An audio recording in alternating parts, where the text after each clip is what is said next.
Birshut Morav Rabotai, avec la permission d'Hachem, j'espère que vous allez bien.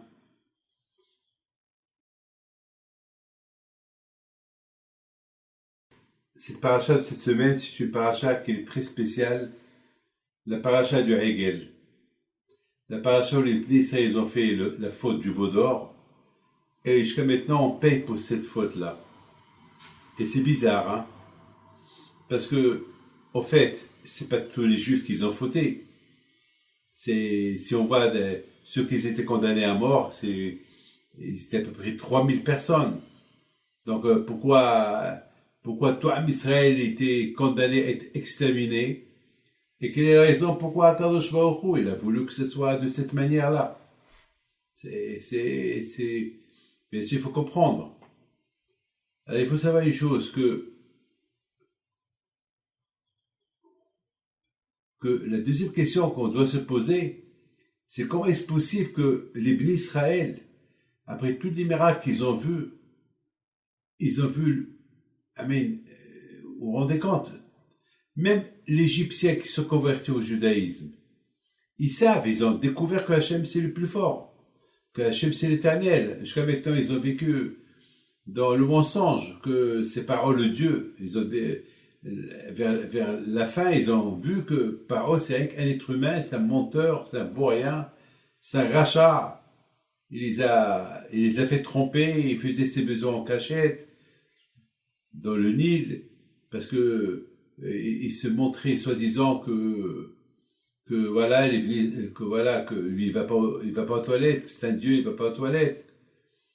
Et ils ont découvert que Hachem c'est le Emet, donc ils sont venus et ils ont reçu la Torah aussi, ils ont écouté la voix d'Hachem, ils ont écouté comment Hachem il a dit Anochi Hachem Elokecha, et ils ont écouté Hachem dire il faut pas qu'il y a d'idolâtrie, il faut pas qu'il y a rien du tout devant moi.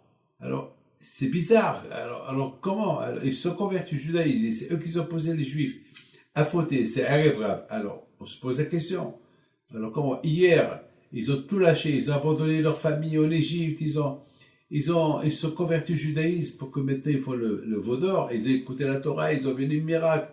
C'est dur de comprendre tout cela. Et de plus, c'est pas tout le pays d'Israël qui ont fauté, c'est quelques personnes qui ont fauté. Et là, Hachamim, il nous donne un enseignement extraordinaire. C'est vrai, les Juifs n'ont pas fauté. C'est vrai, ils n'ont pas fauté. C'est Erev Rav qui a fauté. C'est ceux qui se sont convertis au judaïsme, c'est eux qui ont fauté. Et parce que les Juifs, ils n'ont pas le Mehoubam, ils n'ont pas poussé des cris, ils n'ont pas dit arrêtez ce que vous faites. Ils ont pris pour des fous. Beaucoup de fois, on voit quelqu'un à la synagogue qui rigole. Et on dit rien, on dit non, on n'a pas le droit. On n'a pas le droit de se taire. Vous savez que Hachem Ishmor, lorsqu'on voit quelqu'un fauter et on ne dit rien, eh ben c'est nous qu'on partage sa faute, ou bien c'est nous qu'on va être puni carrément à sa place. Ils ont fait, c'est ça la bêtise. C'est ça la bêtise qu'ils ont fait, les Bnei Israël. Ils disaient, ceux-là c'est des convertis, ceux-là c'est, il fallait pas que Moshe Rabbeinu il les accepte. Allez, Moshe va arriver, il va arranger l'affaire. Mais non. Regardez ce qui s'est passé. Le fait qu'ils ont rien dit, alors voilà, ils ont fini par tuer Hor, et ils voulaient même tuer Aaron. Alors comment, vous voyez Hor, ils ont tué Hor, ils voulaient laisser faire, ça veut dire que ça les arrange. Ça veut dire que les Juifs, ils sont complices. Eh bien, quand je vois Hor, il n'a pas admis. Quand je vois Hor, il a dit, pour cela, vous êtes tous condamnés à mort, j'ai pas besoin de vous. Et finalement, quand je vois Hor, il aura pardonné par rapport à Moshe Rabbeinu, mais, quand je vois Hor, il a dit, bon, chaque fois que vous faites des bêtises, alors je me souviendrai du veau d'or et je vous punirai. Donc, tant que Mashiach n'est pas venu, toujours quand je vois il se rappelle du veau d'or. Il se rappelle du veau d'or. Et je pense que la raison, elle est simple. Parce qu'on peut se poser des questions. Pourquoi quand je vais au Khou, le Hachem il pardonne. À Kippour, lorsqu'il nous pardonne, il nous pardonne. Alors pourquoi là, quand je vais au Khou, il est pas prêt à pardonner. Il n'est pas prêt à pardonner. Alors que Hachem pardonne. Vous imaginez que on va faire Kippour et on sait que le bon Dieu ne va pas nous pardonner, alors à quoi il sert Kippour? Et en plus Kippour, il est venu, et en plus Kippour, Akash il a déclaré à Moshe Rabbeinu qu'il pardonne à Israël pour le vaudor. Mais d'après ce que je vais vous dire, on voit qu'il ne pardonne pas. Moi je pense qu'Akash Baruch il veut que toujours on se rappelle combien on a trahi sa confiance. C'est vrai, Hachem nous a pardonné.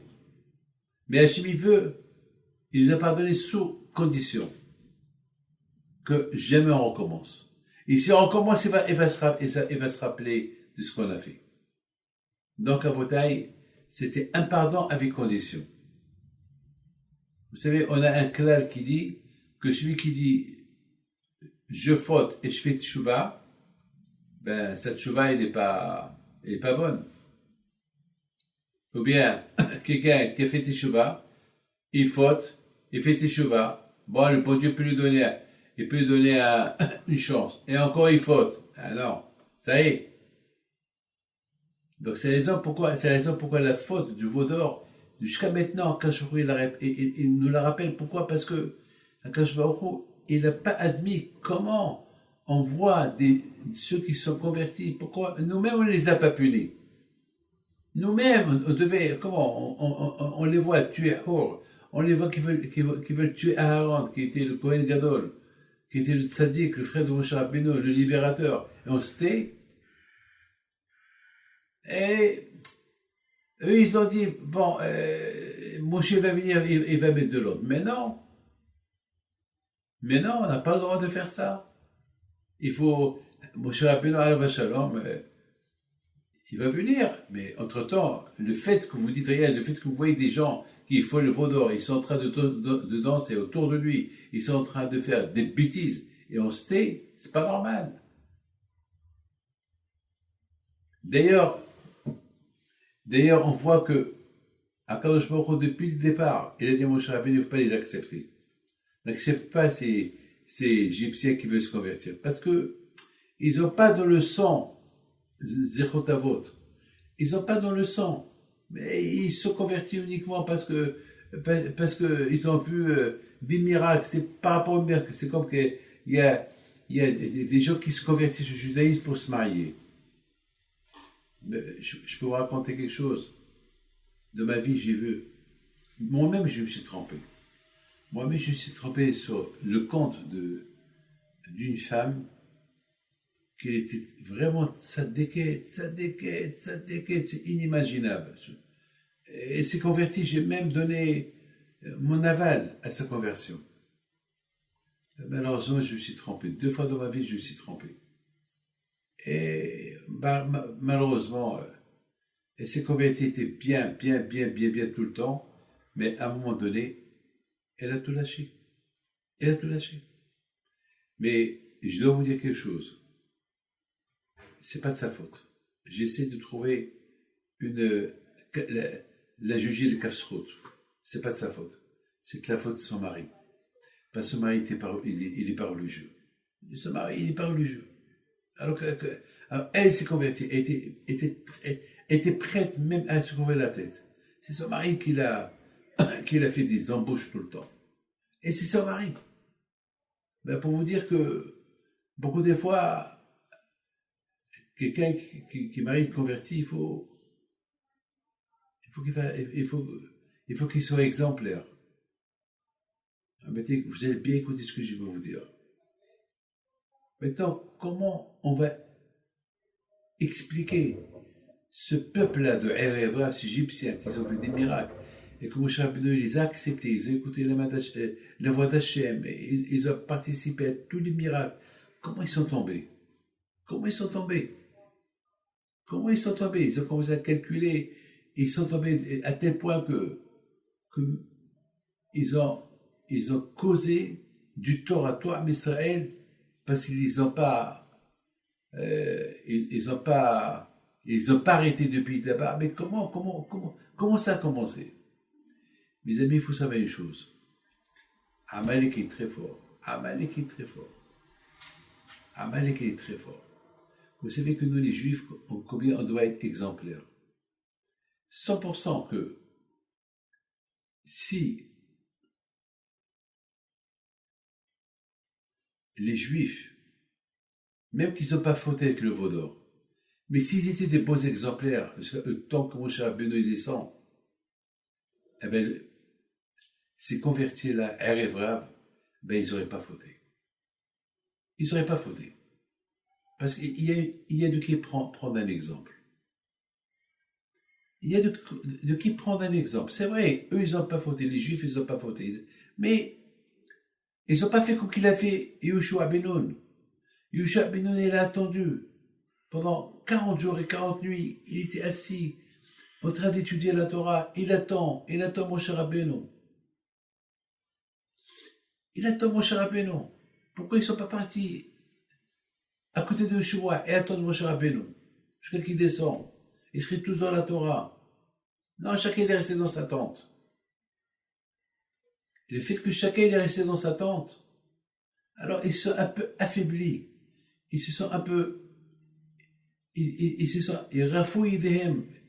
C'est-à-dire, ils n'étaient pas très, très... D'ailleurs, n'oubliez pas de vous dire que déjà les ministres, ils ont accepté la Torah béonès. Vous direz qu'ils c'était pas avec volonté qu'ils ont reçu la Torah. C'était béonès, ça veut dire qu'ils n'avaient pas le choix. Parce qu'avec tous les miracles qu'ils ont vus, ils ne pouvaient pas dire non à Hachem. Et d'ailleurs, c'est rien qu'à l'époque de Mordechai, il sert que les Bnei Israël ont accepté la Torah Beratson avec volonté, avec amour, avec joie, avec tout. Mais à Matan Torah, ils ont réussi. Ils ont dit là, c'est Benishma. Ils ont dit oui, on écoute, on accepte, oui, c'est content. Mais il y avait pas le ratson, il n'y avait pas la volonté. Pourquoi pas? C'est comme si par exemple moi je sauve la vie de quelqu'un et après je lui demande un service. Je lui dis fais-moi un service. Il va pas me dire non, même s'il a pas, il peut pas par rapport à ce que j'ai sauvé la vie. Alors là aussi l'Israël par rapport à tout ce que j'ai fait pour eux, ils ont accepté la Torah. Il n'y avait pas cette volonté, le ratson. Alors déjà, le fait qu'il n'y avait pas un ratson, lorsqu'ils ont accepté la Torah, non, pour eux, c'était pas enthousiaste, ils n'étaient pas excités. Lorsque Moshe Rabbeinu est monté pour apporter la Torah après, pendant 40 jours de son absence, ils n'étaient pas tellement excités. Alors, puis ils n'étaient pas tellement excités, alors lorsqu'ils ont vu Erev Rav commencer à fauter, alors ils n'ont rien dit. Et eux aussi, parce qu'ils sont venus juifs, ils n'étaient pas tellement enthousiastes de Matan Torah, alors ils ont fait ce qu'ils ont fait. Et malheureusement, à cause de ça, on paye jusqu'à maintenant. Pour que toujours on se rappelle que tous les problèmes qu'on a eus, c'est à cause de ça. À cause de ça. Et que bien chacun de nous, il doit être... Bien sûr, ce cours de Torah, bien sûr, il tombe dans la semaine de l'année de Alav Shabbat Ben Abraham Ben Ish Mouyal, qui était un grand Hassid de Rabbi Haim Pinto. Et je dois vous raconter une histoire sur lui. L'émouna qu'il avait, ce monsieur-là, en Akadosh Baruch Hu. C'est un monsieur qui nous aimait beaucoup, et sa femme, Zichronah Lebracha, Mera, elle était la petite fille de Rabbi Haim Pinto le Grand. Et je voudrais simplement dire combien on est reconnaissant à cette famille-là, qui est en même temps dans notre famille. Et Baruch Hashem, la fille de Rabbi Abraham Mouyal, Alav Shalom, sa fille, Maggie Lebé, elle s'occupe de la yeshiva beaucoup, même lorsqu'elle était fatiguée pendant cette année de Covid, Et ça est beaucoup concerné à ce qu'elle guérit le plus vite possible pour retourner, pour récolter de l'argent pour la yeshiva. Ben, quand je lui envoie il faut acheter ma. Mais voilà, il y a une belle histoire qui circule dans la famille, et Rabbi Abraham Mouyal lui-même, alav shalom, il me l'avait raconté une fois. Il m'avait raconté que un jour, et c'était à l'époque qu'on n'avait pas le droit de voyager avec, de faire du commerce avec certaines choses. Et en plus, c'était une époque de guerre, c'était l'époque le début de la Deuxième Guerre. C'était vers la fin de la Première Guerre mondiale, c'était pendant la guerre. Et lui, alav shalom, il a pris sa voiture, il devait voyager. Et vous savez qu'à l'époque, il y avait des voleurs sur les routes. Donc, il a pris avec lui 3 cruches où il met là-bas de l'argent. Et en haut, il a mis comme de la paille, il a mis comment ça s'appelle, du miel. Comme ça, on l'arrête sur le chemin, c'est du miel. Alors, il prend le bus, il voyage. Baruch Hashem, il est arrivé à Essaouira. Mais voilà, la police, elle était à côté du bus. Donc, il ne pouvait pas descendre avec les cruches où il y avait de l'argent. Alors, qu'est-ce qu'il fait? Il descend, il les laisse. Il dit à Rabbi Haim Pinto, c'est ton argent. Comme ça, il dit, Rabbi Haim Pinto, c'est ton argent. Il sort. Donc, bien sûr, même qu'il avait un petit sac dans ses mains, il l'a fouillé. Il a laissé les 3 cruches à l'intérieur du car, du bus. Et lui, il s'est mis de côté pour voir ce qui va se passer. La police, elle cherche tout le monde. Elle monte dans le bus. Elle fouille, elle cherche le bus avec les piles. Et à un moment donné, bien sûr, ils n'ont rien trouvé. Ils descendent. Alors, le chauffeur du bus, il prend le bus, il va là au garage pour le laver, pour le mettre à jour pour le voyage à 5 heures du matin. Parce que c'est des bus qui font les allers-retours. Et le pauvre, et la police était là-bas. Elle ne bouge pas, la police là-bas. Et à un moment donné, il ne savait pas quoi faire. Il rencontre Rabbi Haim Pinto alav shalom. Et Rabbi Haim Pinto lui dit, Braham, n'aie pas peur. Les 3 cruches où il y a de l'argent, ils sont toujours à leur place. Personne ne les a vus. Et personne ne va les voir.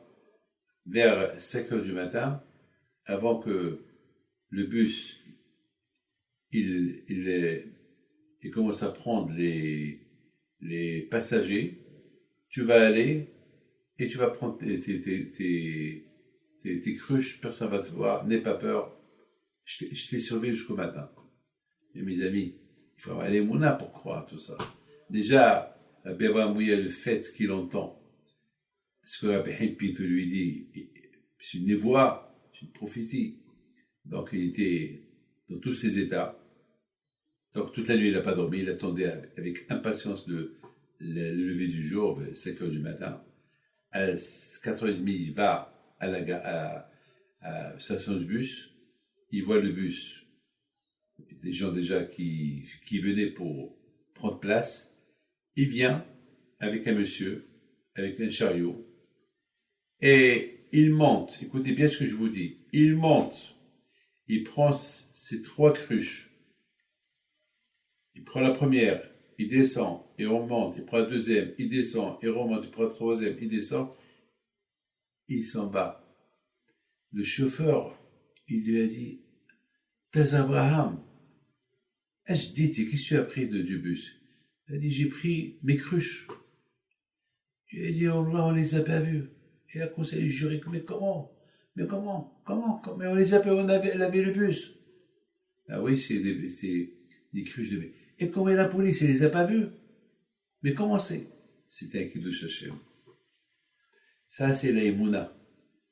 Vous savez, mes amis, il a fallu du temps pour que les bénis Israël, ils arrivent à avoir la Emouna à Kadosh Baruch Hu. La preuve, voilà.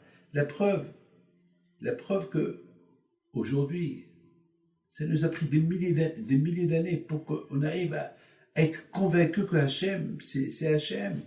Regardez les bénis Israël, avec tous les miracles qu'ils ont vus en Égypte, ils laissent ces voyous en train de faire des fautes, en train de faire l'Avodah Zara. Mais comment? Comment ils les laissent? Ils les voient tuer. Or, ils les voient, ils veulent tuer, comment ils s'appellent? Aaron, Alav Shalom. Et eux, ils se taisent. Ben, c'est de leur faute. C'est de leur faute. Pourquoi c'est de leur faute? Ben, parce que, avec tout ce que Hachem a fait avec vous, vous acceptez la Torah avec force. Vous n'êtes pas enthousiaste de l'accepter. Il a fallu qu'il y ait des problèmes. Il a fallu que Haman il vienne pour vouloir tuer tous les Juifs. Et après, les Juifs se rappellent. Aïe, aïe, aïe, tout le bien que Hachem nous a fait, il y a quelques milliers d'années, en sortant de l'Égypte. Et malgré tout, on n'a pas accepté la Torah avec amour. Et voilà, ce monsieur-là est venu nous tuer tous. Ils disent que notre religion, elle n'est pas bien. Comment notre religion, elle n'est pas bien? C'est la meilleure. La Brit Mila, le Shabbat, ne pas manger du taref. C'est Nida, respecter Nida. Mais comment on a accepté tous ces mitzvot-là avec honnête, avec force? On ne les a pas acceptés avec joie. Alors là, Rabotaï, est-ce qu'ils n'ont pas accepté avec joie à Matan Torah? Eh bien, ils l'ont accepté avec joie à la fête de Purim. Donc, mes amis, ça c'est quelque chose de magnifique à retenir, que le Sahara est très fort. N'oubliez pas ça. Le Sahara est très fort. Toute le but du Sahara, c'est de nous affaiblir dans notre judaïsme. Et à Rabotaï hier, c'était les 7 jours de Rabbi Mordechai Knafo Ben Freha Alav Shalom, mon ami. Mais aujourd'hui, on est le 8e jour. Comme aujourd'hui, la semaine dernière, on l'a enterré, le jour de Ta'anit Esther. Il s'appelle Mordechai, son Mordechai est Tzadik. Alors lui aussi, étant donné que nous sommes dans son mois, et on est dans ces 8 jours aujourd'hui, eh ben, il faut bien savoir que nous aussi, il y a toujours des choses magnifiques qui se sont passées avec la Emouna qu'il avait à Kadosh Baruch Hu. Vous savez, il nous raconte, c'est longtemps qu'il me raconte ça. À l'époque, lui aussi, il était d'origine de Tiznit. Il vendait du vin pour les Français, de l'alcool pour les Français. Parce que vous savez que le vin, c'est interdit de le vendre aux Marocains, mais les Juifs, ils pouvaient le consommer. Donc, le vin, pour les Juifs et pour les Français, c'était permis, mais pas pour les Marocains. Alors, mais toujours il y avait des problèmes à Tiznit. Toujours il y avait des problèmes. Pourquoi? Parce que parfois il y a quelques personnes qui vont se saouler, donc c'est la police qui va intervenir. Donc, tout le temps il y avait des problèmes. Alors, un jour, Mordechai Knafo Alav Shalom, il est parti avec Aïssa avec son associé. Yehish Israël Alav Shalom. Yehish Israël, c'était un juif qui habitait au départ à Agadir, et lorsque Agadir elle est tombée, tremblement d'Agadir, donc il a perdu sa femme et ses 10 enfants. Toute sa famille sont morts dans le tremblement d'Agadir, donc il est resté vivant. Baruch Hashem, il s'est remarié, il a refait des enfants, Baruch Hashem. Donc il était son associé. Je me rappelle bien de lui. Et c'était un grand hassid de mon père. Il venait toujours voir mon père, lui et Mardoché Knafo, lorsque mon père il habitait au Maroc. Et un jour, ils avaient des problèmes avec la police. Je vous raconte cette histoire, il y a à peu près 50 ans de cette histoire-là. Les deux sont partis à Essaouira, puis ils revenaient à Behimpid. Et Mardoché Knafou, il a commencé à pleurer. Il a commencé à pleurer, à pleurer, à pleurer. Et Abhim Pinto, ouvre-moi les portes. Je ne veux plus rester à Tiznit. Je vais aller m'installer à Casablanca. Aide-moi à trouver quelque chose à faire à Casablanca. Je ne veux plus ce travail de vin. C'est un ras-le-bol. Parfois, au milieu de la nuit, la police doit venir parce que quelqu'un à qui on a vendu. Enfin, vous savez, il y avait toujours des problèmes. Alors, Eish Cohen, il dit à Mardoché Knafo, est-ce qu'on est venu ici pour qu'on prie à Rabbi Pinto par Sozerot que Hachem nous aide. Là, tu es en train de prier pour que le bon Dieu nous enlève la parnassa. Tu es en train de prier que, que la police te ferme les magasins. Mais comment? Alors, avec quoi on va vivre? Alors, Mardoché Knafo a dit, on a ras-le-bol de cette vie-là, il faut qu'on ait une vie normale. Voilà. Bon. Ils sont repartis à Tiznit. Quelques temps plus tard, il y avait un problème, la police est venue et il leur a fermé le magasin.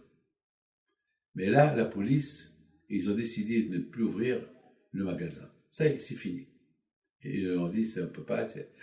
Bon, il y a beaucoup de gens qui se saoulent, ça y est, il faut fermer le magasin. Et la police, elle a fermé le magasin.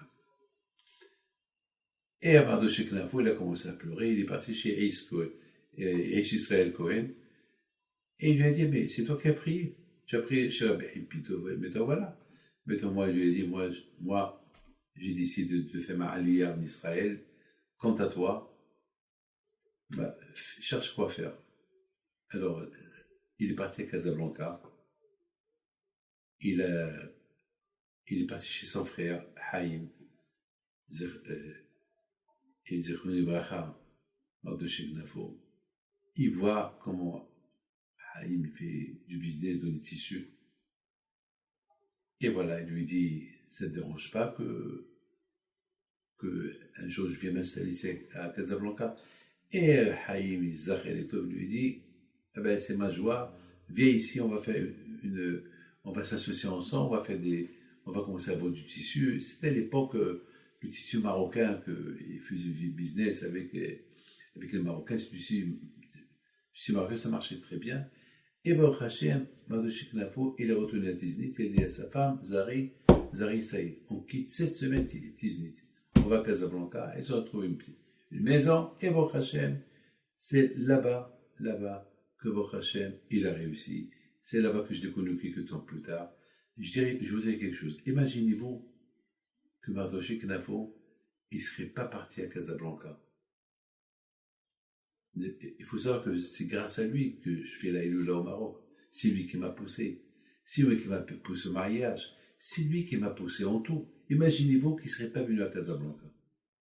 Je ne sais pas ce que j'aurais été aujourd'hui. Parce que j'allais au Maroc depuis l'âge de 22 ans. C'est lui chez qui j'allais. C'était lui mon balabaït. Je ne connaissais personne. C'est lui qui m'a poussé en tout. D'ailleurs, même lorsque j'avais des problèmes avec ma femme, c'est lui qui nous faisait la paix. D'ailleurs, ma femme, elle appelait mon avocat. Ce jour, elle était de son côté. Donc, vous voyez, mes amis, que toutes les choses qu'Akash Baruch Hu, il les fait avec réflexion. Rien ne sort de chez Akash Baruch Hu sans rien. Tout ce que Hachem fait, il est fait pour le bien. Donc, moi, je dis que et mon étude, et mes chivot, et tout ce que j'ai fait, il a une grande partie. Bien sûr, il y avait aussi beaucoup de volonté de ma part, mais il y avait quelqu'un qui m'a poussé. Donc, je lui dois beaucoup. Mes amis, vous croyez que, comme ça, le peuple juif a été construit, a été conçu? Vous croyez que c'est facile? Non. Combien Akadosh Baruch Hu, il a souffert avec nous, jusqu'à que on est devenu ce qu'on est aujourd'hui. Donc, à votre voilà, je vous ai raconté deux histoires de deux amis, et je vous ai raconté que dans la vie, sans qu'on est exemplaire, on ne peut pas amener d'autres personnes à être attachées à Kadosh Baruch Hu. On doit être toujours des exemplaires. Vous savez, même dans l'étude de la Torah, pour étudier la Torah, il faut qu'on voit d'autres qui étudient la Torah. Alors je vous souhaite beaucoup de bonheur. Voilà, la Peña, que je vous protège, et tout le groupe des cours que vous étudiez là-bas, au collège, que je vous donne bracha v'atzlaha, b'gut haguf, parnasa tova b'ez Hashem, et bisrut rabbeim pidon akadosh baruch hu, il vous donne et kol misholet lepchem letova, יבטל מעליכם כל גזרות קשות ורעות, ויגזור עליכם גזרות טובות כרצון.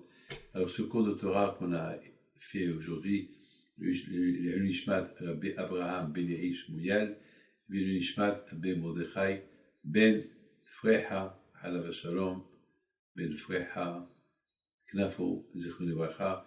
Et si vous êtes minyan, alors si ça ne vous dérange pas de faire le Kaddish.